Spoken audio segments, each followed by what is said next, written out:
The soft hum of the candle at dinner buzzed around me like a restless mosquito, its presence more irritating than relaxing. I glanced across the table, watching Rachel, my wife of 6 years, pick at her grilled salmon with a fork. She wasn't really eating it, though. Her focus was glued to her phone, her thumbs swiping up with methodical precision. "Can we at least enjoy one meal without your phone?" asked, keeping my voice steady. She looked up, startled, like a child caught sneaking candy before dinner. Her lips parted slightly, as if to offer an excuse, but instead, she gave a curt nod and flipped the phone face down on the table. For a moment, I let myself believe her compliance was genuine. I wanted to trust her, but the small sly smile playing at the corner of her lips told me otherwise. As I sipped my wine, my eyes drifted back to the offending device. I couldn't help but notice the screen flicker faintly with a new notification, and then another and another. Rachel's hand inched toward the phone, her fingertips brushing against its edge like it was some lifeline she couldn't bear to lose. I wasn't born yesterday.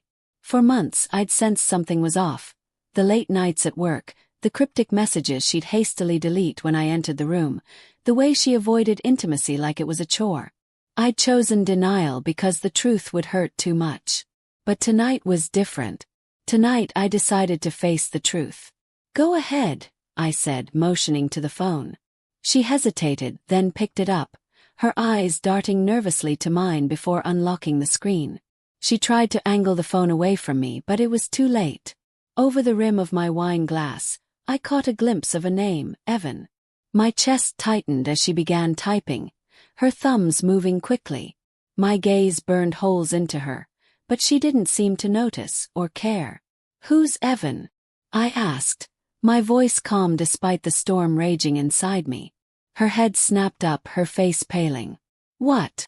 Evan?" I repeated, enunciating each syllable like a slap. "The guy you're texting during our dinner." Rachel froze, and for a split second, guilt flashed across her face. But then she recovered, her features hardening. "You're being ridiculous, Mark." Ridiculous. That single word unraveled me. Before I could stop myself, I reached across the table, snatched the phone from her hands, and hurled it against the wall. It shattered on impact, the sound echoing in the dining room like a gunshot. Her gasp was sharp and indignant, but I didn't care. For the first time in months I felt like I had control. "What the hell is wrong with you?" she screamed, rising to her feet. "What's wrong with me?" I shot back, my voice rising to match hers. "You're sitting here in our home at our table, texting some guy while I'm pouring my heart into making this marriage work. What's wrong with you?" She stared at me, her mouth opening and closing like a fish gasping for air. For once, she had no clever retort, no manipulative twist to make me the villain. That silence was all the confirmation I needed. Plan. By the time Rachel stormed out of the house, slamming the door behind her, my mind was already racing. My rage was a wildfire, consuming every rational thought. But beneath the anger was a cold, calculating determination. I wouldn't let her betrayal destroy me. No, I would destroy her first. The next morning I called out of work and spent the day gathering information. I started by pulling up our shared phone account. It didn't take long to find Evan's number. It was the one she had been texting obsessively for months, with messages often exchanged late into the night. I hired a private investigator, a no-nonsense guy named Frank with a reputation for getting results. Within days, he delivered a thick manila folder containing everything I needed. Photos of Rachel and Evan meeting at a hotel, copies of their text messages, even a screenshot of her booking a weekend getaway with him on our joint credit card. It was worse than I'd imagined, but it also gave me clarity. Rachel hadn't just made a mistake. She'd built a life with this man behind my back. The revenge. Step 1 was securing my finances. Rachel and I shared a bank account, but I had a personal savings account she didn't know about. I transferred the majority of our joint funds into it, leaving just enough to avoid suspicion. Then I froze our credit cards, ensuring she couldn't rack up more debt in my name. Step 2 was the house. Rachel had always assumed it was our home, but in reality, I'd bought it years before we were married, and it was solely in my name. I met with a lawyer and started the eviction process. By the time she figured it out, it would be too late. Step 3 was exposing her. I wasn't content to simply end things. I wanted her to feel the full weight of her betrayal. I compiled every piece of evidence Frank had gathered and sent it anonymously to her family, friends, and colleagues.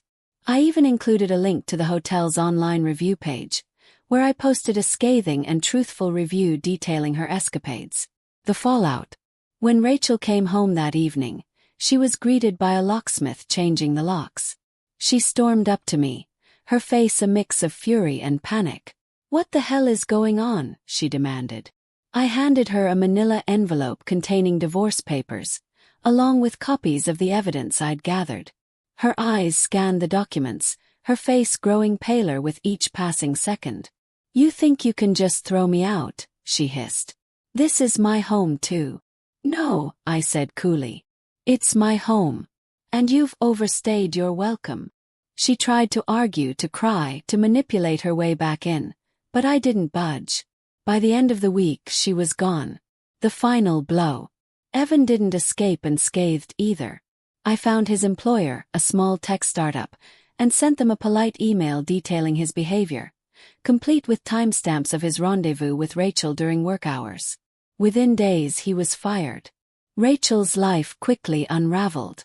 With no job, no home, and no support system, she was forced to move in with a distant cousin who lived hours away. Her social circle, once filled with mutual friends, dissolved overnight. And me. Thrive. A new beginning. The first few weeks after Rachel's departure were eerily quiet. But the absence of her toxicity was liberating. I focused on rebuilding my life, channeling my energy into work, hobbies, and reconnecting with friends I'd neglected during our marriage. One evening, as I sat on the porch with a glass of wine, watching the sun dip below the horizon, I felt a sense of peace I hadn't experienced in years. Rachel had tried to break me, but in the end, she only made me stronger. And that, I realized, was the sweetest revenge of all.